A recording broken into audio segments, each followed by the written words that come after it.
لبیک یا رسول اللہ لبیک لبیک لبیک یا رسول اللہ لبیک لبیک لبیک یا رسول اللہ. جی آئی جی سندھ غلام نبی میمن صاحب، میرا آپ کے لیے یہ پیغام ہے. آپ اپنے ایڈیشنل آئی جی کو اور اپنے ایس ایس ویز کو ہدایت دے کے ہم پرامن جا رہے ہیں. ہمیں کیوں منتشر کیا جا رہا ہے؟ کیوں ہمیں اشتعال دیا جا رہا ہے؟ کیا ہم یہ شرکی کا جو ایس ایس پی ہے، کیا ان کے آفس کے باہر آ کر ہم دھرنا دے دیں؟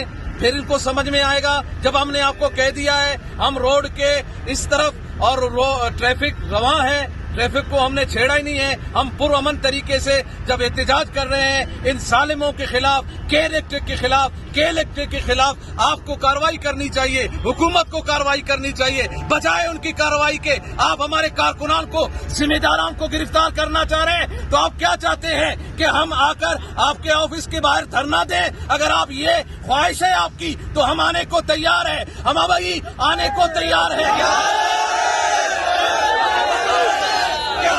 ایسے اقدام کی طرف نہ لایا جائے. جو کام ہوا ہے، جو گرفتاریاں ہوئی ہے، فوراً ابھی اسی وقت ہمارے لوگوں کو رہا کیا جائے. اگر رہا نہیں کیا گیا ہم تمام اضلاع کو ہم پھر کال دیں گے. پھر اس کال کے بعد ہم کسی سے بات نہیں کریں گے. لبیک لبیک لبیک یا رسول اللہ لبیک لبیک